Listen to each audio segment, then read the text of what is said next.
my name's Sonia and this is my channel, See It Then, See It Now.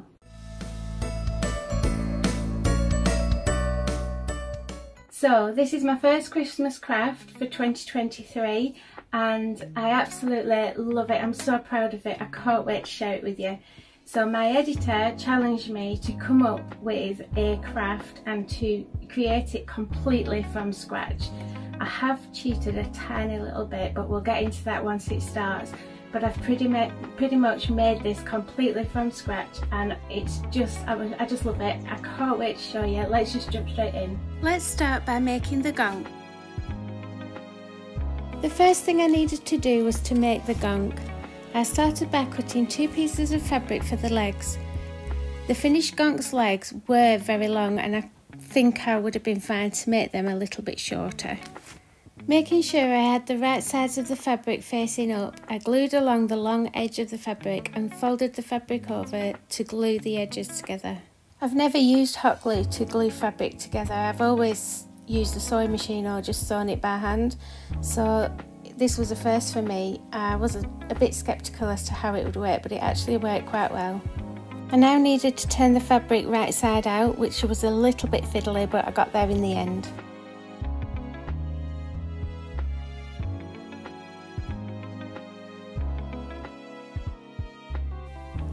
I lined up the seam down the centre of the back of the leg and popped some pins in just to keep the fabric from moving.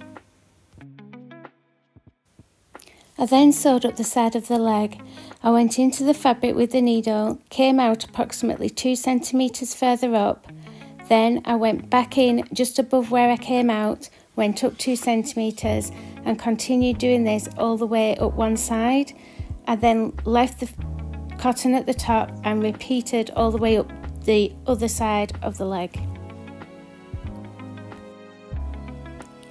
I then removed the pins. I held on to the 2 pieces of cotton at the top and then I just ruched the fabric to make the gonk's leg all wrinkly, and I just had a guess at how long I needed it to be, and that was one done. Then it was on to making her body. I cut out a circle at 15 centimetre diameter and then I pinned the edges of the circle to one of the straight edges of the throw. I made the height 30 centimetres, which was a total, let's make it about this high moment. I was after all making this all up as I went along. I cut the fabric to size, allowing for a seam allowance down the side. I tied the pieces of cotton together at the top of each leg. And then I set about the mammoth task of trying to work out which way around the legs needed to be pinned so that the back of the legs would be at the back once the gonk was the right way out. I can't believe how hard work I made this for myself. I just could not get my head around it at all, and I pinned it and unpinned it and pinned it and unpinned it, and it just became this. I didn't think I was ever going to get it right. I really can't believe how hard work I was with it.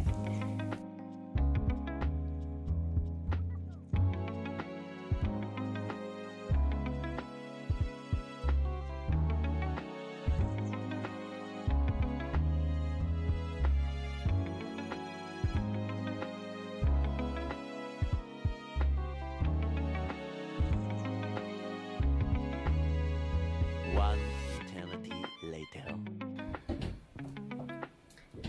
So bring it right way out.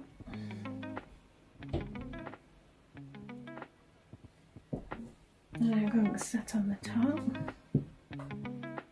Yay! Okay, I'm finally there. So if your fabric has a right and wrong side, it needs to be right side up for your circle. The legs need to go front of the legs up, and your other piece of fabric needs to be right side down. I also pinned this fabric so that the seam would go up the back of the gonk. Once I had it pinned, I glued all the way around the edge of the circle. Once I got to the 2 end bits, I glued them together and then closed up the rest of the circle. I then glued the rest of the seam together. I need the gonk to sit on the swing and not fall off, and my first thought was to weight her bottom down, but as I don't want the decoration to be too heavy, I decided on trying with a flat bottom first, and this went really well. So I cut a circle from cardboard the same size as the bottom of the gonk, and I bobbed that into the bottom before putting in some stuffing. I like to recycle wherever I can. This stuffing is from an old quilt that was damaged. Okay, so we've got a body and we've got some legs. This Christmas hat has been in the decoration box for years, so it was time to give it a purpose, and I decided to make the Gonks dress out of it. I felt like the fur trim at the bottom of the dress was a little bit too thick, so I hot glued it in place to make it thinner. I then popped it onto the gonk, making sure that the seam went down the back. I then used the rest of the hat to make the arms. I drew the arm shape onto the fabric, cut out the 4 pieces, and I decided to sew these pieces together. I didn't have any spare fabric with this, so I decided to sew it rather than hot glue it in case the hot glue damaged the fluffiness of the fabric. Now it was onto her hands. I drew out the shape on the same fabric I used for the gonk's body. I cut out 2 shapes per hand. I hot glued the edges together, leaving the top open. I hemmed the bottom of the sleeve with the hot glue, and then I stuck the hand over the end and I glued that in place. I then turned the whole thing the right way out, put some stuffing in, and that was it. The nose was next, and waste not want not, I decided to use the bobble off the top of the hat to use as a nose.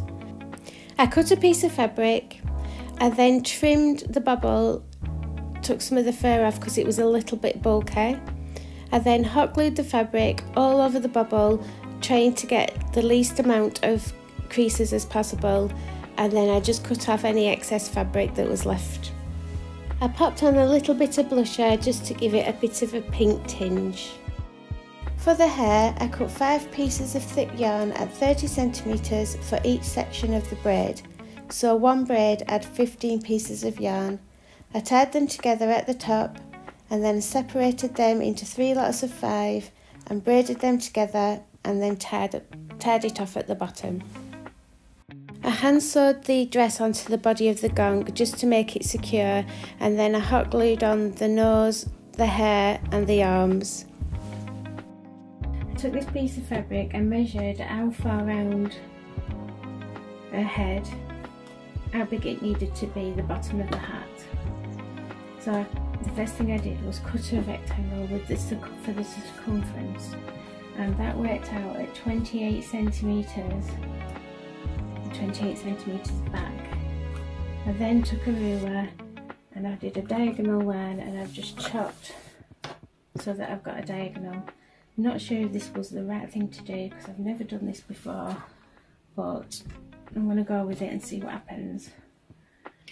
So, next job, I'm going to glue right sides together, and I'm going to glue all the way up this seam, and hopefully we'll have a pointy hat to show for it. Okay, so I've just got a piece of wire so that hopefully we can just bend it over and it'll keep the hat from bending back. It's just getting it in that top bit. I felt like the nose was just drooping a little bit, and I don't think it would have mattered once the hat was glued on, but just in case I just popped a few extra little stitches in just to pull it up and stop it from drooping. I then glued the hat in place, making sure the seam went up the back of the gonk.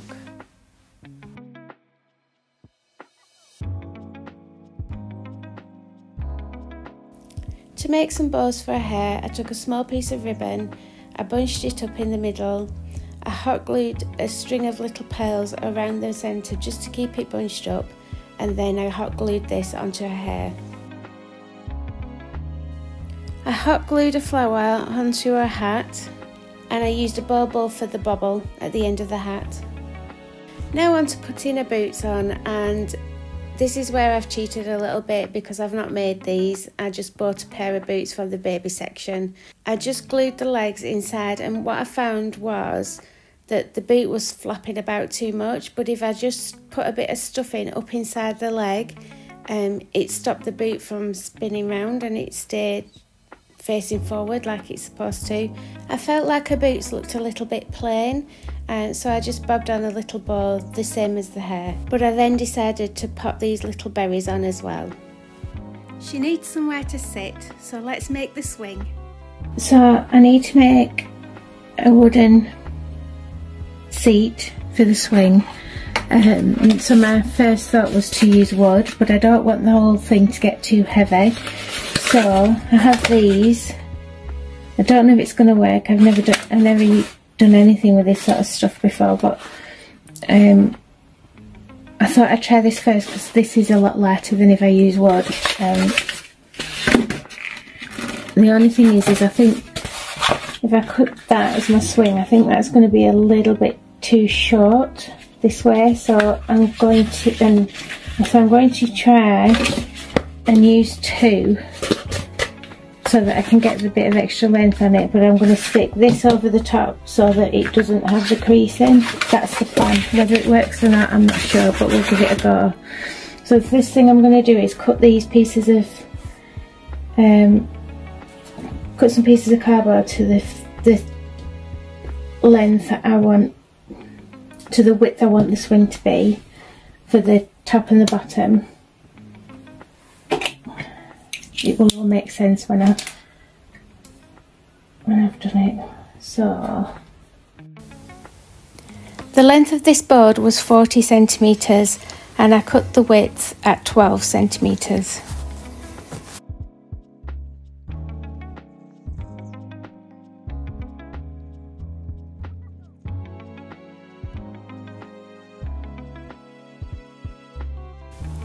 Once I had the pieces cut for the top and the bottom, I then cut 4 pieces for each side of the swing seat. I then cut thick pieces of cardboard to the correct size.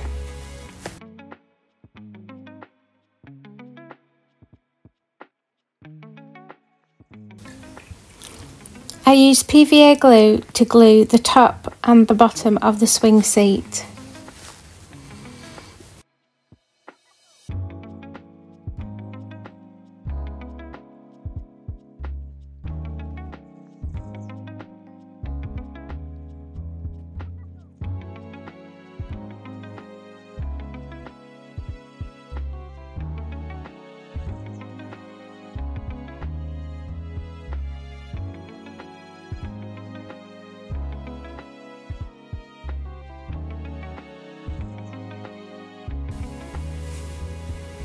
For the side pieces I used hot glue, mainly due to the fact that I only had that thin little area to be able to glue to.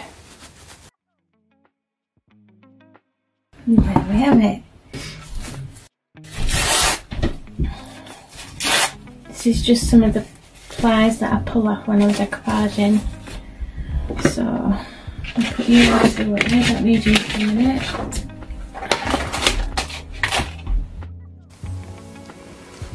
I used PVA glue and I started sticking the pieces of napkin on, and I tried to make it wrinkly and in lines, so the idea was to try and make it look like the grains in the wood.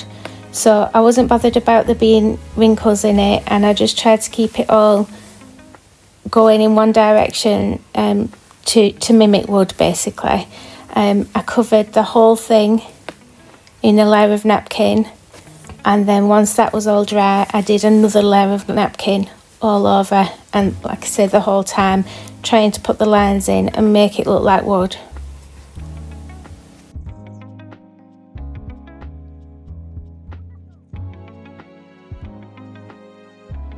I need to paint my seat. I'm just a bit unsure which colours to use, so I'm just going to go with a few and see what we end up with. So we've got some umber, which I think might work for some of the darker bits. I've got some burnt umber, We've got some burnt sienna, which is very ready, and I'm going to try a bit of that, mixed with a bit of black, that's a bit more than what I wanted. I'm going to put a bit of this red.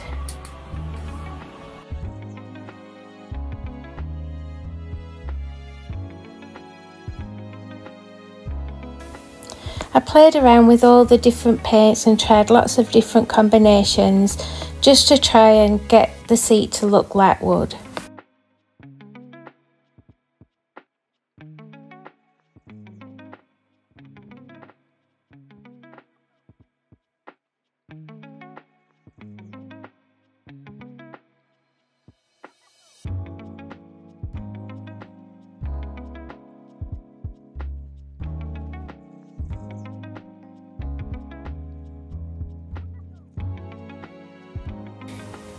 The combination that I found worked the best was to paint the entire seat with the burnt umber and then use the darker colours just to highlight the grains and just go over it in certain areas, and it just made it look like grains in the wood.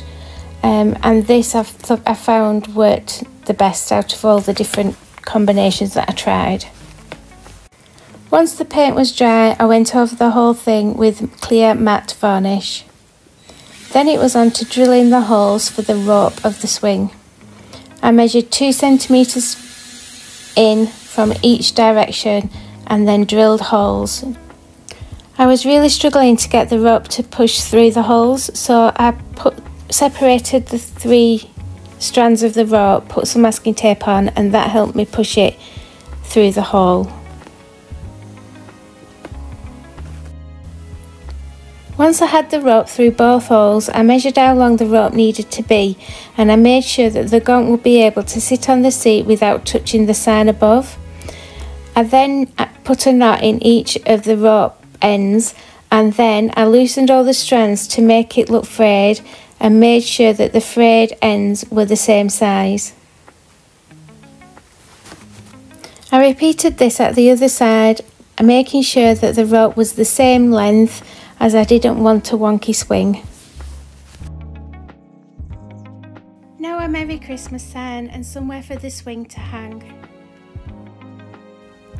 Now for the Merry Christmas bit at the top, and here's my second little bit of a cheat because I haven't made this Merry Christmas sign. I could have made a Merry Christmas sign, but I really like this one and I wanted to use it, so I'm cheating. The first thing I did was take a piece of wood and I covered the whole of the wood in greenery. And because I had these 2 red flowers and I wanted to use one either side of the sign, I glued them in place as well.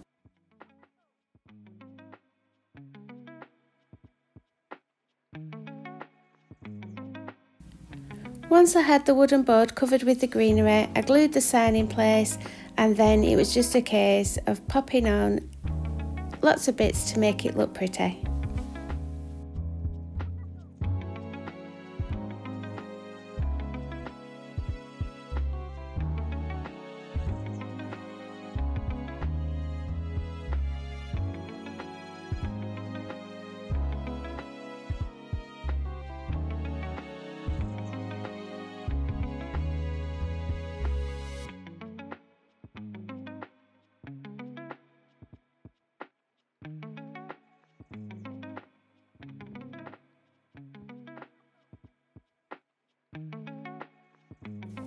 Just a reminder, don't forget to hit that subscribe button.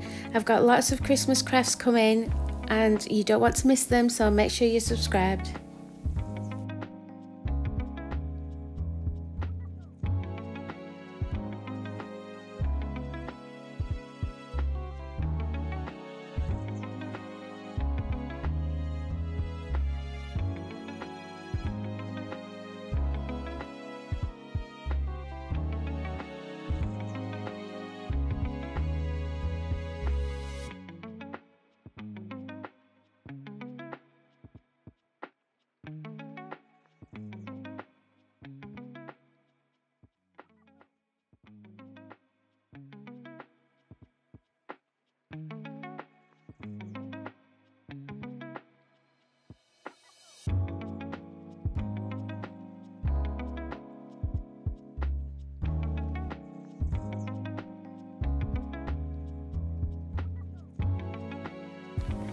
So that the ropes would be vertical and straight, I centred the swing seat on the piece of wood and I measured the distance from the edge of the board to where the seat started.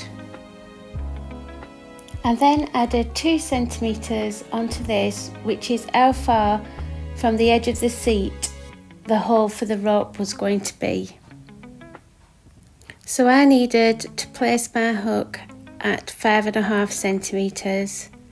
3.5 centimetres took me to the edge of the swing, and then the rope's going to be 2 centimetres further in. So at 5.5 centimetres, this would put my rope straight down from the hook to the hole in the seat.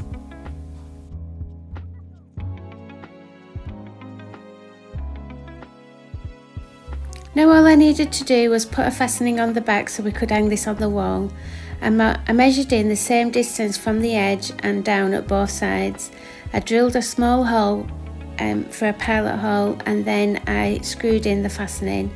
I then used some picture wire and threaded it between the fastenings so that we had something to hang it from.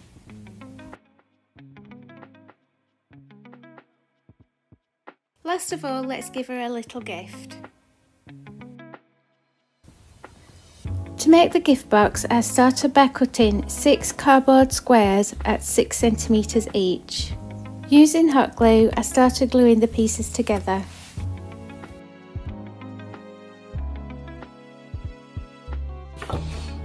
So I glued that one to that side, so I'm going to glue this one to this side. I needed to continue doing this all the way around all 4 sides. You need to make sure that you're only gluing on one side and then moving to the next piece to then glue to the other side, because otherwise your top and your bottom won't fit. Once I had all 4 sides glued together, I then glued on the top and the bottom.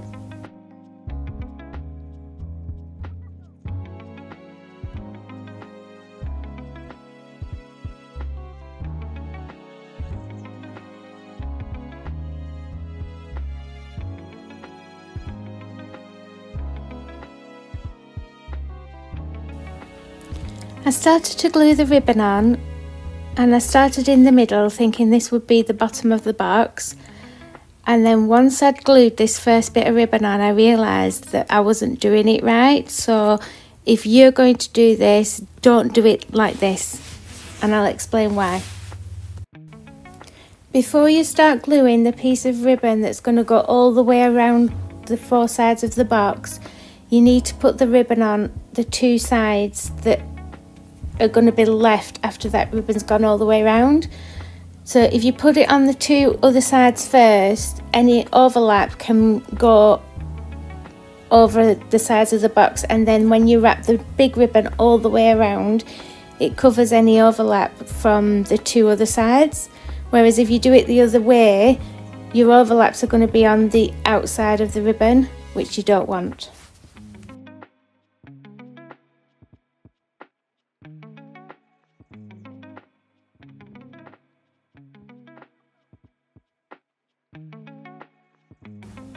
So now that I've got those 2 sides done, and you can see there where I've glued down the overlap, I can now go around with the big piece of ribbon that's going to go around all the other 4 sides, and you can see that will cover up where those seams are and where I've got that overlap.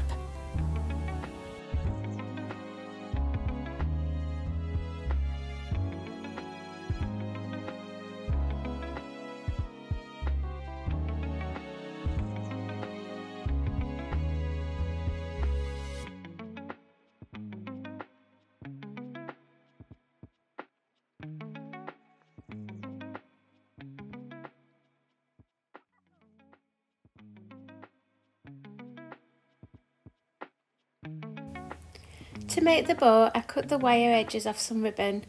I cut 4 pieces at 16 centimetres and 4 pieces at 12 centimetres. I found the centre on each piece and I glued each end into the centre to form the loops.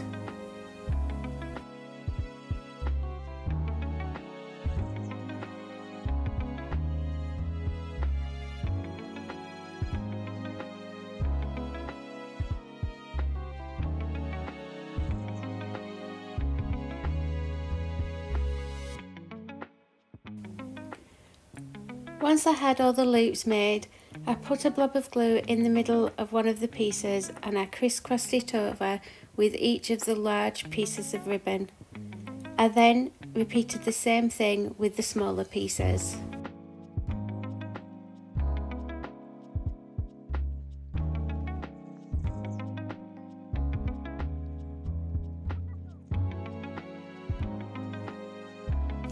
I glued a little flat back pearl into the centre of the bow, and then I glued the bow onto the top of the box.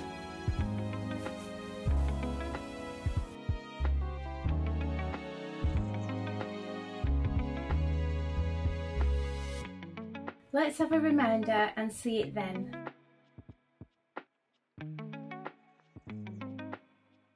And let's see it now.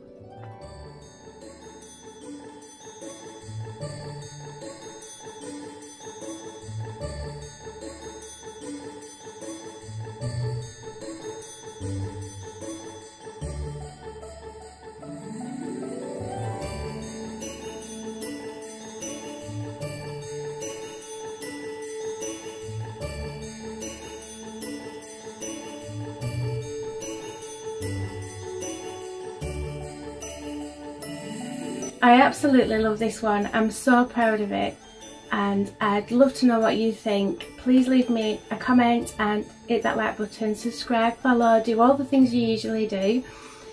I just would really love to know what you think.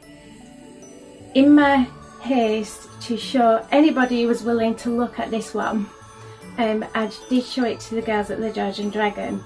Now if you saw my snowman video last year where I upcycled a snowman for them, I showed them this footage and they absolutely loved it and asked me to make one for them as well. So I did, and we'll close out the video showing you the one I made for them in its new place for the Christmas period. I have lots more Christmas crafts coming, so make sure you're subscribed and I'll see you in the next one. Bye for now.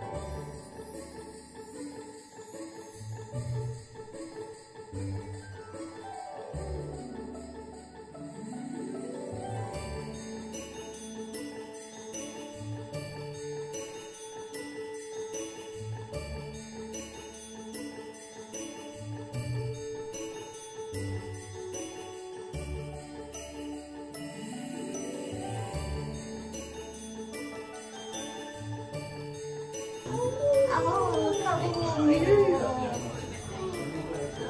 好可爱。